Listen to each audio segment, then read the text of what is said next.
열왕기상 17장 8절부터 16절까지 한 절씩 교독하겠습니다. 여호와의 말씀이 엘리야에게 임하여 이르시되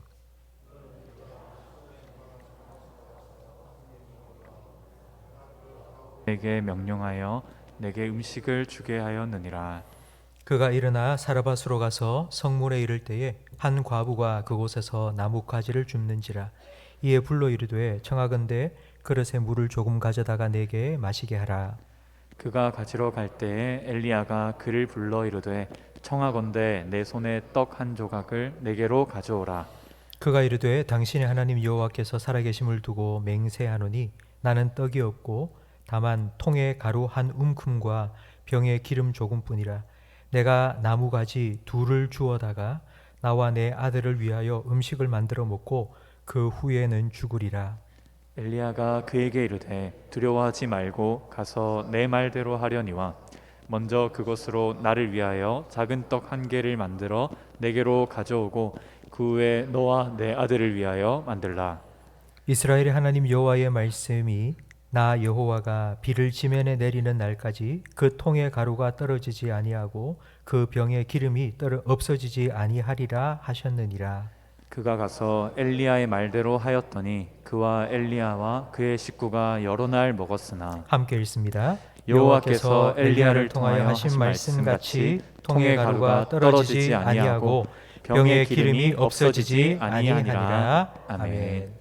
우리 지난주 금요일 날 우리 오신 강사 목사님께서 얼마나 재밌게 말씀을 잘 전해주셨는지, 막 어떤 성도님은 나가시면서 배꼽 빠지는 줄 알았다 이러고 나가시더라고요. 제가 집에 가서 제 아내한테 이렇게 말했습니다. 야, 나도 그 목사님처럼 좀 유머를 좀 많이 사용하고 설교를 하면 어떻겠냐 그랬더니만 제 아내가 콧방귀를 끼면서 당신은 웃기는 게 아니라 썰렁하게 만드니까 그냥 하던 대로 해라 그래 얘기를 하더라고요. 그래서 제가 3월 달에 다시 그 목사님을 모시기로 했습니다.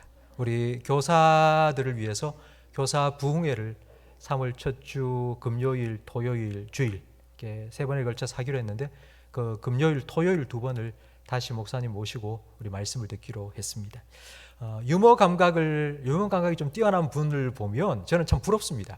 노래를 못하는 사람은 노래 잘하는 사람 보면 부럽죠.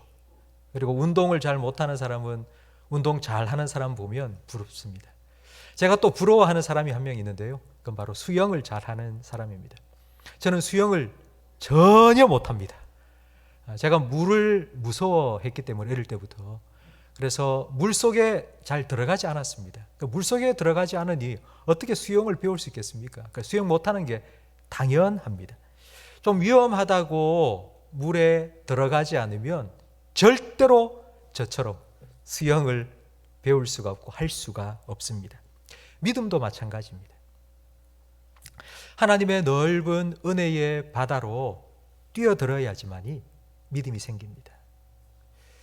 찬송가 302장 우리 잘 알고 있는 찬송이죠. 내 주 하나님 넓고 큰 은혜는 우리 한번 같이 불러볼까요? 내 주 하나님 넓고 큰 은혜는 저 큰 바다보다 깊다.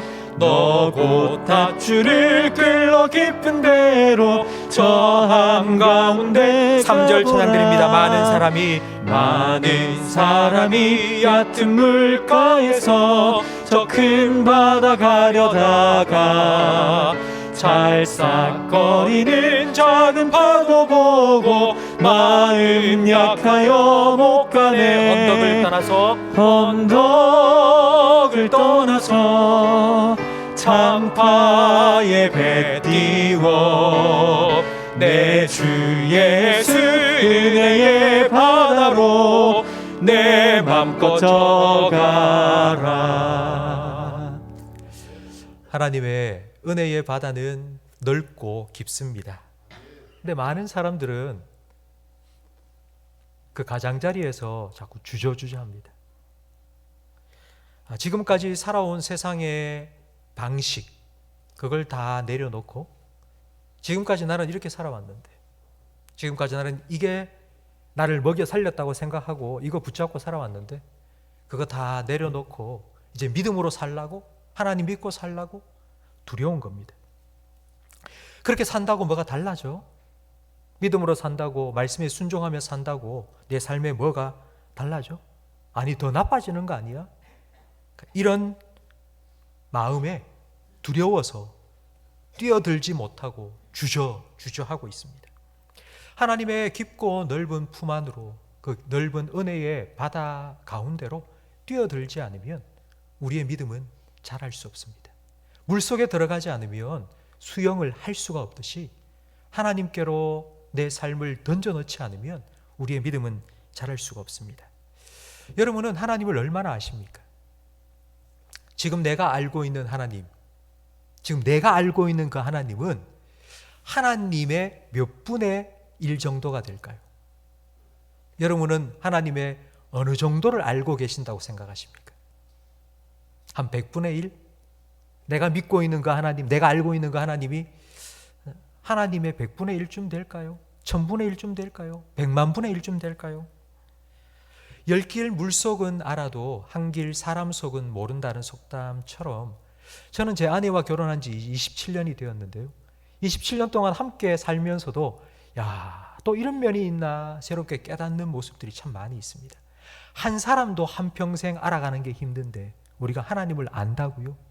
우리가 아는 하나님은 정말 100만 분, 1000만 분의 1밖에 되지 않습니다. 우리가 알고 있는 하나님이 하나님의 전부라면 그런 하나님은 믿을 필요가 없습니다. 내 머릿속에 다 담는 하나님, 내 머릿속에 다 담긴 하나님, 내가 다 이해할 수 있는 그 하나님, 그런 하나님이라면 우리가 믿을 필요가 없습니다. 요한복음 20장 30절 말씀을 함께 화면을 보면서 읽겠습니다.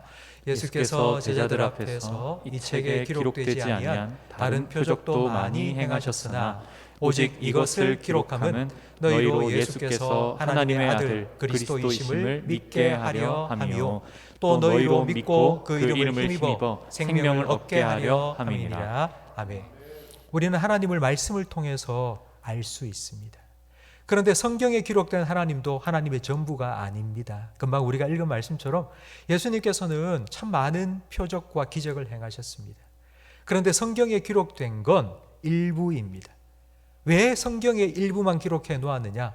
우리가 그 기록을 읽고 그 성경을 읽고 예수님을 믿을 수 있도록. 그러니까 성경에 기록된 예수님 하나님은 우리가 하나님을 믿을 수 있을 만큼의 요만큼 하나님일 뿐입니다. 그래서 우리는 하나님을 더 알아가야 합니다. 의외의 하나님을 만나야 된다고 저는 표현합니다. 오늘 우리가 함께 읽은 열왕기상 17장에는 바로 엘리야가 이런 의외의 하나님을 만났습니다. 아방 앞에 찾아가서 정면 도전을 했습니다. 아하방과 바알 신에게 도전을 한 것입니다. 선전포고를 한 것입니다. 내가 이제 기도하면 3년 반 동안 비가 오지 않을 거다. 그리고 내가 기도해야지만이 다시 비가 올 거다. 풍요의 신, 농사의 신 바알이 아무리 강력하다 해도 내가 기도하지 않으면 하나님께서 비를 내리지 않을 거다라고 선전포고를 했습니다. 이렇게 선전포고를 하고 난 후 애굽에 10가지 재앙을 내리신 것처럼 하나님께서 강력한 능력을 엘리야를 통하여 나타내시면 좋겠는데 하나님께서는 엘리야에게 광야로 숨어 들어가라 라고 하나님께서 말씀하셨습니다. 그 말씀에 순종해서 엘리야는 그릿 시냇가로 들어갔습니다. 그곳에 들어가니 하나님께서는 까마귀를 보내 물과 떡을 공급해 주셨습니다. 그런데 가뭄이 계속되다 보니 그만 그릿 시냇가도 바짝 말라버리고 더 이상 거기 살 수 없게 되었습니다. 그래서 오늘 본문 8절 말씀에 다시 하나님의 말씀이 엘리야에게 임했는데 너는 일어나 시돈에 속한 사르밧에 가라 라고 명령하셨습니다. 하나님께서 가라고 하신 곳이 바로 사르밧입니다. 그릿 시냇가에서 사르밧까지 직선거리로 한 120km 됩니다. 그럼 대구에서 한 대전까지 되는 거리입니다. 아방의 소나기로부터 벗어나도록 하나님께서 120km나 떨어진 사르밧으로 가라 이렇게 명령을 하셨구나 생각하면 그럴 수 있지라고 생각할 수 있는데요. 그런데 이 사르밧은 시돈에 속한 곳입니다. 시돈은 아합 왕의 아내인 이세벨의 고향입니다. 이세벨은 바알 신을 이스라엘에 수입해온 사람입니다. 그러니까 바알 신을 섬기는 본 고향, 바알 신을 섬기는 우상 숭배의 심장부로 하나님께서는 엘리야를 보내신 것입니다. 왜 그러셨을까요? 하나님께서는 왜 이방 땅 우상을 숭배하는 시돈 땅 사르밧으로 보내신 걸까요? 분명히 하나님께서는 의도를 가지고 그렇게 하셨습니다. 엘리야는 아합과 바알에게 선전포고를 했습니다. 이제 앞으로 큰 전쟁이 벌어질 것입니다. 우리가 나중에 살펴보겠지만요, 850대 1의 영적인 대결을 벌여야 합니다. 하나님께서는 이 대결을 위하여 엘리야의 영적인 파워를 업그레이드 시키시려고 적의 심장부로 보내신 것입니다. 사실 바알을 섬기는 사르밧 그 땅에 간다는 것은 하나님의 사람으로서 선지자로서 그 땅에 간다는 것은 엄청난 위험을 감수한 모험입니다. 그러나 우리 인류 역사를 보면 언제나 그렇듯이 새로운 역사는 늘 모험을 통해서 이루어졌습니다. 우리 인생은 모험입니다. 우리가 걸음마를 한 것, 그리고 자전거를 타게 된 것, 그리고 운전을 할 수 있는 것, 이거 다 모험입니다. 한 번도 해보지 않은 걸 이제 해야 됩니다. 걸음마를 해야 됩니다. 일어서서 넘어지면 다칠 텐데, 머리도 아플 텐데, 여러분 이런 생각 때문에 두려워서 일어서지 않으면, 한 발짝 내디디지 않으면 평생 걸을 수 없습니다. 운전대를 잡고 무서워, 운전을 어떻게 해? 혹시라도 사고 나면 어떻게 떨고 있으면 운전 평생 할 수가 없습니다. 모험했기 때문에 우리는 지금 이렇게 살아가고 있습니다. 믿음도 모험입니다. 물속에 뛰어들어야지 수영을 배울 수 있는 것처럼 하나님께 내 삶을 온전히 맡겨야지 하나님을 경험할 수 있습니다. 고난을 통과해야지 하나님의 위로를 경험할 수 있습니다. 사막을 통과해야지 광야의 길을 내시고 사막에 강을 내시는 하나님을 만날 수 있습니다. 내가 쥐고 있는 것, 그거 놓아야지 하나님께서 내 손을 붙잡아 주십니다. 예수님의 수제자, 우리는 베드로라고 잘 알고 있습니다. 베드로는 성격이 급한 사람입니다. 말이 앞섰고 그리고 덤벙거렸습니다. 그런 베드로의 성격 때문에 시행착오를 참 많이 겪었습니다. 성도 여러분, 베드로가 말이 앞서고 덤벙거리고 시행착오, 좌충우돌 많이 했기 때문에 그와 같은 실수로 인하여서 베드로는 예수님의 수제자가 될 수 있었습니다.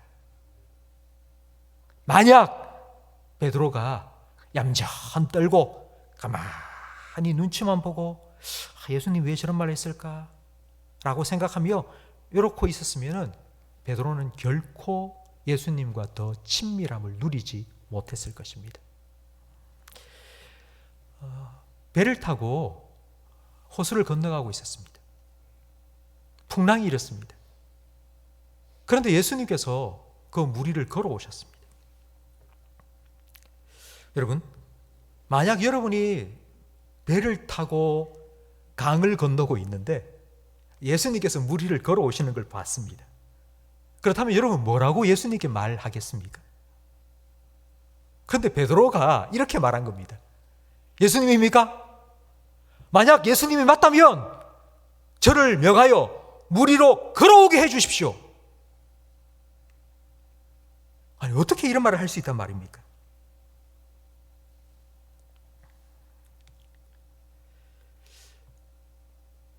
예수님께서는 베드로를 향하여 명하셨습니다. 베드로야, 걸어오너라. 베드로는 그 예수님의 말씀에 순종하여서 배 밖으로 발을 내디뎠습니다. 물 위를 걸은 최초의 사람이 되었죠. 그리고 몇 발짝 걸어가다가 풍랑을 보고는 그만 무서워 물속으로 빠져들어갔습니다. 자, 베드로가 물속에 빠졌기 때문에 베드로는 결국 실패한 거 아니야?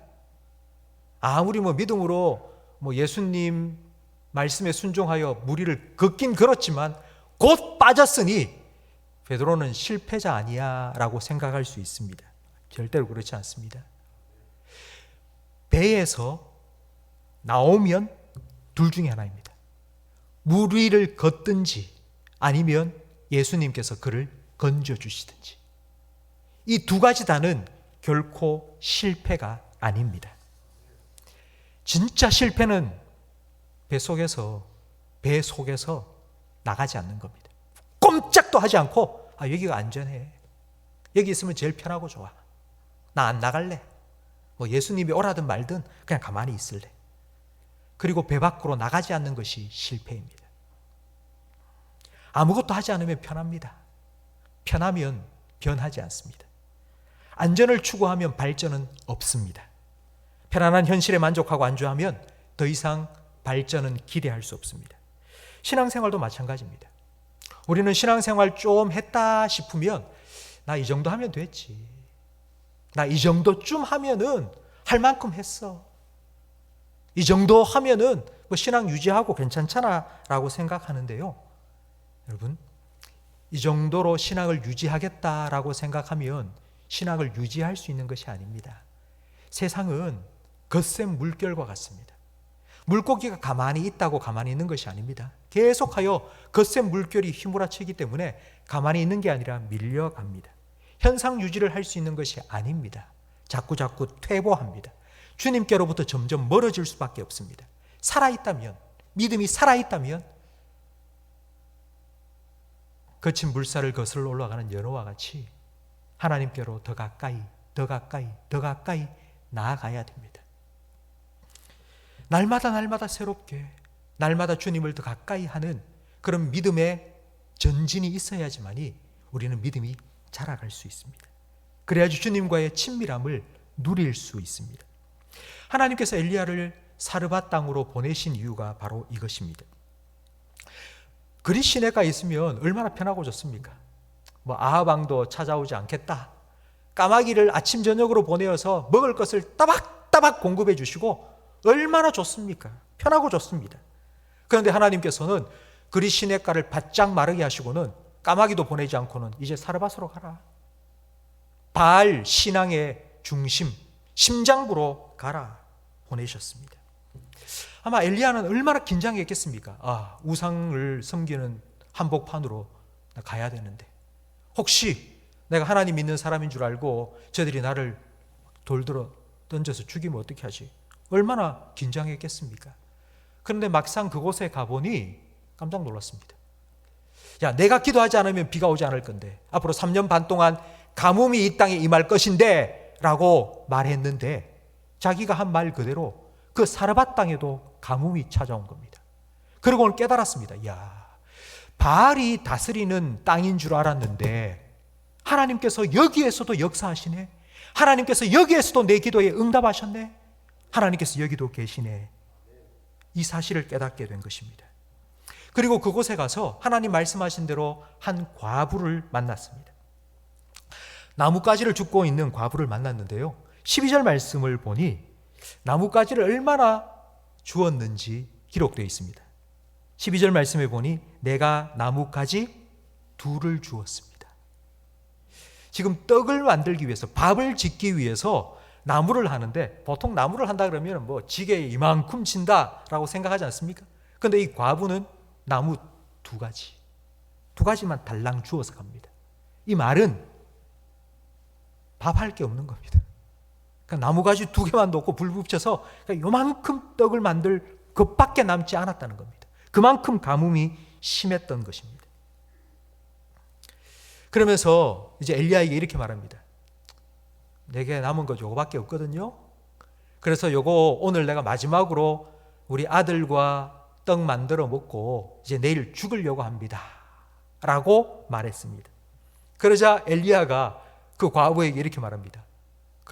그렇다면 너와 네 아들을 위하여서 떡을 만들기 전에 먼저 나를 위해서 떡을 만들어 달라고. 여러분, 엘리야가 한 이 요구를 한번 생각해 보십시오. 이 정신이 있는 겁니까? 아무리 120km를 달려왔다, 그래서 배가 너무 고팠다, 허기 져서 그렇다 할지라도 이제 마지막 남은 음식 먹고 이제 내일은 죽을 거라고 말하는 그 과부한테 네가 먹으려고 놔둔 그거 나한테 달라고. 아니, 어떻게 이런 말을 할 수 있단 말입니까? 이런 염치 없는 이런 요구를 어떻게 할 수 있단 말입니까?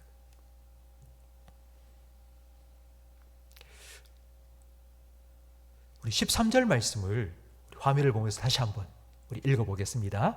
엘리야가 그에게 이르되 두려워하지 말고 가서 내 말대로 하려니와 먼저 그것으로 나를 위하여 작은 떡 한 개를 만들어 내게로 가져오고 그 후에 너와 내 아들을 위하여 만들라. 아멘.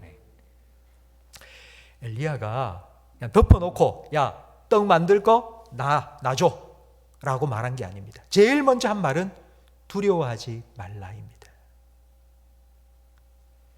엘리야는 그 과부가 두려워하고 있음을 알았습니다. 과부는 두려워하고 있습니다. 아들은 배가 고파 울고 있습니다. 그런데 아무것도 할 수 있는 게 없습니다. 배가 고파서 죽어가는 아들을 두 손 놓고 지켜보면서 아들의 죽음을 봐야만 하는 어머니의 그 마음, 그 고통, 여러분 이해가 되십니까? 그 심정을 상상할 수 있겠습니까? 혹시 여러분의 삶에는 이런 적이 없습니까?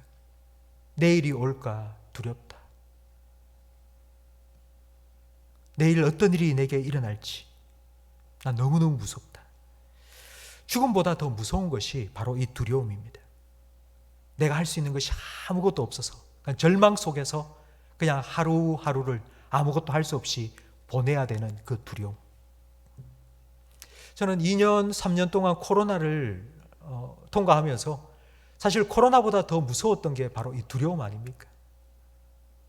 사람들을 완전히 사로잡아 버린 게 바이러스가 아니라 두려움이었습니다. 두려움 때문에 꼼짝도 하지 않고 두려움 때문에 모이지도 못하고 이 두려움이 더 큰 질병이었습니다. 지금 엘리야는 두려움에 빠져 있는 과부에게 이렇게 말하는 겁니다. 어차피 내일 죽을 거라고 생각한 거 오늘 너 하나님께 너의 모든 것을 한번 맡겨봐. 너 하나님께 한번 뛰어들어가 봐. 그렇게 믿음의 도전을 한 것입니다.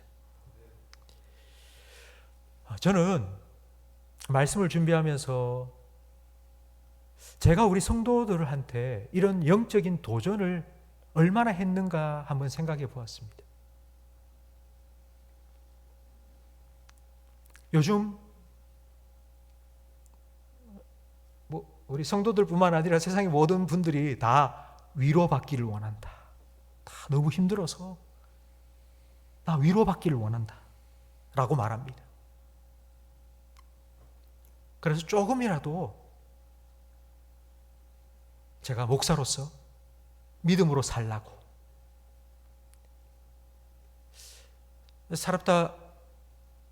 사르밧 과부에게 엘리야가 요구한 것처럼 그렇게 믿음으로 하나님 앞에 좀 뛰어들어가 보라고 이렇게 강하게 조금이라도 강하게 얘기하면 목사님 어떻게 그런 말 할 수 있어요? 내가 지금 얼마나 힘든데 나 목사님 때문에 상처받았어요.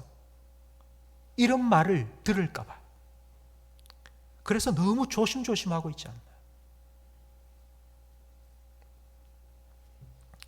그러나 한편으로 생각해 보면 그냥 위로받고 싶어서 그냥 좋은 말로 잘 될 거라고. 아유, 힘드셨겠네요. 이런 말만 해주면 앞으로 계속해서 그렇게밖에 살 수가 없을 텐데. 조금이라도 변화가 일어나지 않을 텐데. 그런 안타까움이 있습니다. 정말 성도들의 신앙이 좀 자라가도록 믿음이 한 단계 더 업그레이드 될 수 있도록 내가 도와주고 때로는 필요한 도전을 좀 하고 영적인 모험으로 좀 뛰어가라고 그렇게 담대하게 얘기해 줄 사람이 필요한데 그 일을 해줄 사람은 내가 아닐까? 내가 왜 이렇게 하지 못하고 있는가?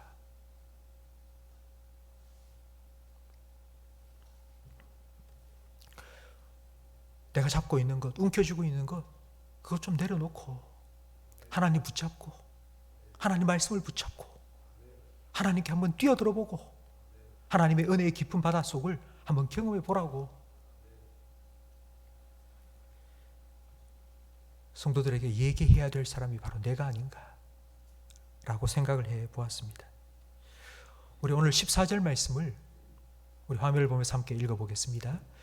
이스라엘의 하나님 여호와의 말씀이 나 여호와가 비를 지면에 내리는 날까지 그 통에 가루가 떨어지지 아니하고 그 병에 기름이 없어지지 아니하리라 하셨느니라. 아멘. 엘리야가 과부에게 이렇게 얘기한 것입니다. 하나님께서 말씀하셨어. 가뭄이 끝날 때까지 3년 반 동안 기름통의 기름이 끊어지지 않을 거야. 밀가루통에 밀가루가 바닥이 드러나지 않을 거야. 하나님께서 약속하셨어. 하나님께서 약속하셨습니다. 내가 너를 떠나지 않을 것이라고. 내가 너를 붙들어 주겠다고. 내가 너와 함께 하겠다고. 내가 너를 통하여 나의 선한 뜻을 이루어 가겠다고. 하나님이 나의 소망이시고 하나님이 우리의 반석이시고 하나님 우리의 요새시라고.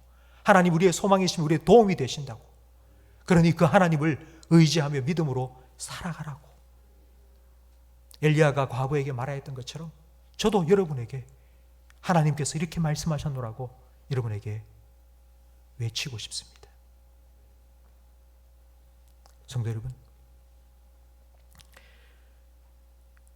이 도전에 과부는 순종으로 응답합니다. 믿음은 순종으로 증명됩니다. 순종이 없는 믿음은 죽은 것입니다. 죽은 믿음이라는 뜻은 박제된 믿음이라는 뜻입니다. 분명히 여러분 독수리가 박제된 거 보셨어요? 박물관 같은 데 보면 박제된 독수리가 있거든요. 근데 보기에는 분명히 독수리가 맞아요, 그게.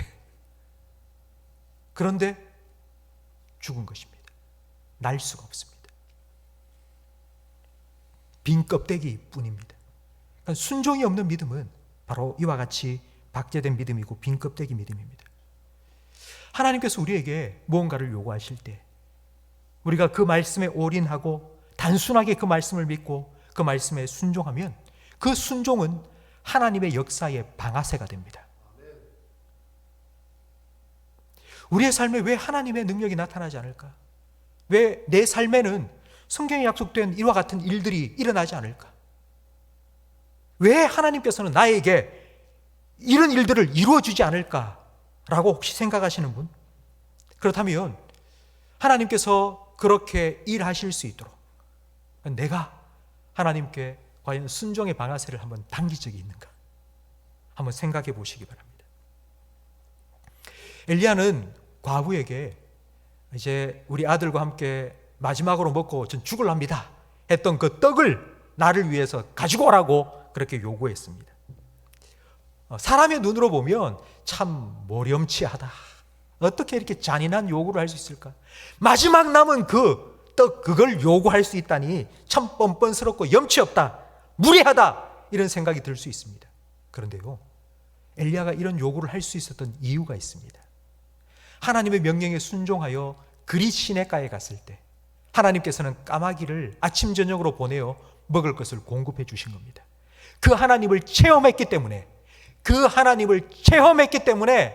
그 과부에게 이와 같이 하나님께서 3년 가뭄이 끝날 때까지 통에 기름과 밀가루가 떨어지지 않게 해 주실 거라고, 그렇게 하나님께서 너를 공급해 주실 거라고 담대하게 요구하고 순종을 요구할 수 있었던 것입니다.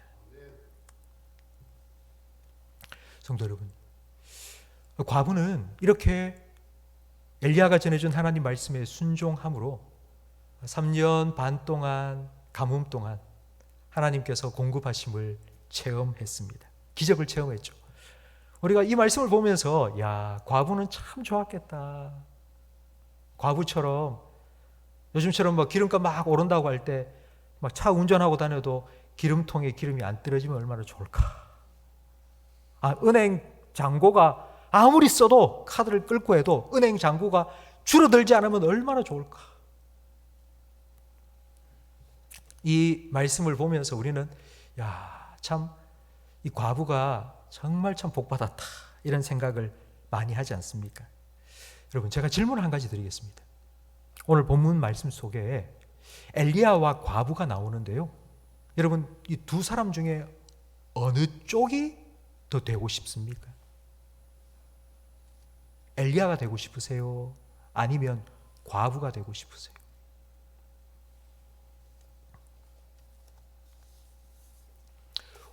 예수님께서 오병이어 기적을 행하셨는데요, 그 오병이어 기적은 과연 누구를 위한 것일까요?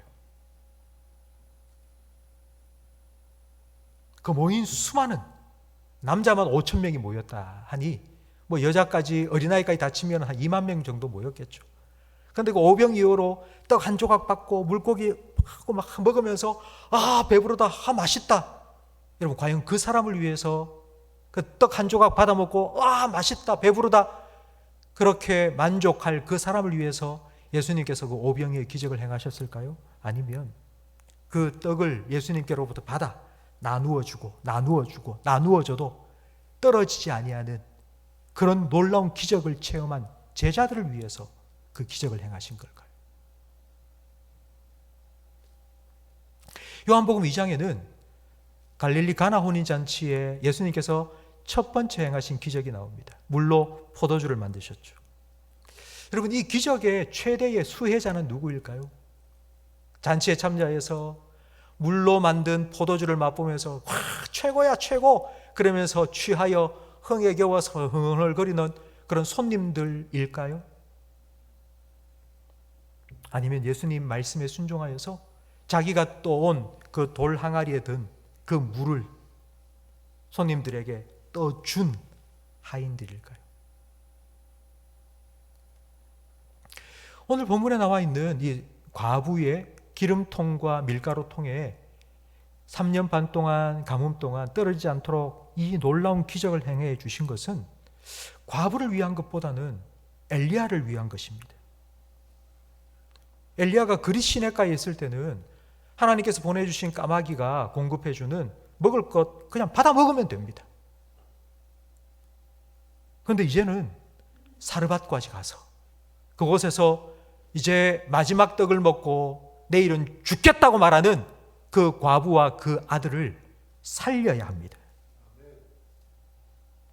믿음으로 도전하고 자기를 먹여 살리신 그 하나님을 그 과부도 만날 수 있도록, 그래서 그의 삶에 하나님의 공급하심을 경험할 수 있도록 그와 같은 일을 하나님께서는 엘리야를 통하여 행하신 겁니다.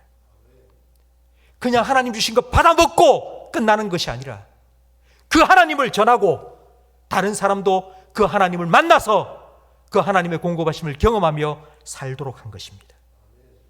엘리야의 영적인 능력이 점점 커지고 있는 겁니다. 엘리야의 역할이 점점 커지고 있습니다. 하나님께서는 이렇게 엘리야를 준비시키시고 훈련시켜 가셨습니다. 성도 여러분, 하나님께서 저와 여러분에게 가지고 계신 계획도 바로 이와 같은 것입니다. 이제 마지막입니다. 이거 이제 먹고 이제 끝납니다. 이제는 더 이상 소망이 없습니다.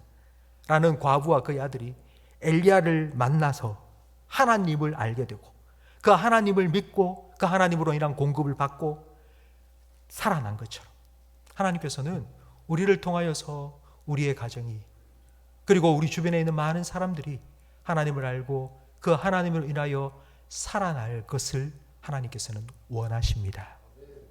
그렇게 우리의 믿음이 그냥 나만 잘 먹고 잘 살고 나만 잘 믿고 잘 살다가 나중에 천국 가면 되지 라는 그 믿음 안에 머물러 있는 것이 아니라 다른 사람을 살리고 다른 사람도 하나님을 만나도록 하는 그 믿음의 더 큰 영향력을 나타낼 수 있는 사람들로 자라가기를 원하십니다. 하나님께서 아브라함을 부르실 때 바로 그 이유 때문에 부르셨습니다. 땅의 모든 족속이 너로 말미암아 복을 받을 것이라고.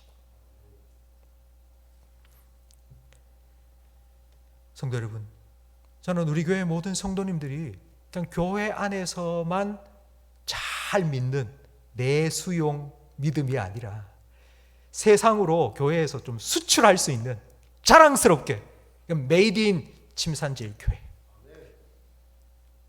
그렇게 탁 붙여서요 세상으로 수출을 막 자랑스럽게 할 수 있는 그런 믿음의 사람들이 되기를 간절히 바랍니다. 그리시네가의 하나님만이 아니라 사르밧의 하나님, 그 하나님을 우리도 경험하며 살기를 간절히 바랍니다. 하나님께서 그리시네가에서 뿐만 아니라 사르밧에서도 여전히 역사하시는 하나님이심을 엘리야에게 보여주시고 깨닫게 해주시기 위하여서 그곳으로 보내셨습니다.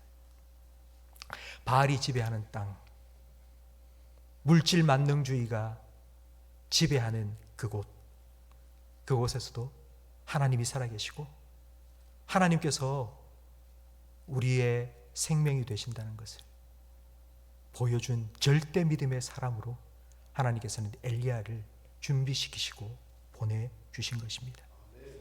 그렇게 준비된 엘리야는 나중에 850명의 바알 선지자들과 맞짱을 뜨고 승리하게 됩니다. 그 일로 인하여서 하나님께서는 엘리야를 통하여 이스라엘의 영적인 회복을 이루셨습니다. 이 모든 시작은 엘리야 한 사람의 믿음의 순종으로부터 시작된 것입니다. 하나님은 엘리야를 통하여서 사르밧 과부의 가정을 살리셨고, 그리고 나중에는 이스라엘의 영적인 회복을 이루셨습니다. 우리에게 찾아온 영적인 기근, 그 영적인 기근을 끝내고 하늘문을 열고 하나님의 풍성한 은혜가 우리의 삶에 임할 수 있도록 하기 위해서는 우리도 엘리야와 같이 믿음의 순종이 필요합니다. 사르밧 과부의 그 한 덩이 떡과 같이 그 작은 순종을 통해서 하나님께서는 놀라운 역사를 이루어 가실 것입니다. 만약 과부가 순종하지 않았다면 그냥 그 떡 한 덩이 먹고 그냥 내일 죽었을 것입니다. 그러나 그 작은 순종을 통하여서 하나님께서는 3년 반 동안 그의 삶의 필요를 채워주셨습니다. 혹시 성도 여러분, 혹시 하나님 말씀 앞에서 여러분 좀 주저하고 계시진 않습니까? 아니면 할까 말까, 해야 되나 말아야 되나 혹시 재고 계시지는 않습니까? 그렇다면 여러분, 한번 여러분을 던져보십시오. 내가 가지고 있는 생각 가지고 내가 이래서 되겠나? 나는 부족한데, 난 지금 별로 좋지 않은데 상황이. 그런데 과연 내가 이렇게 할 수 있을까? 내가 이걸 해낼 수 있을까?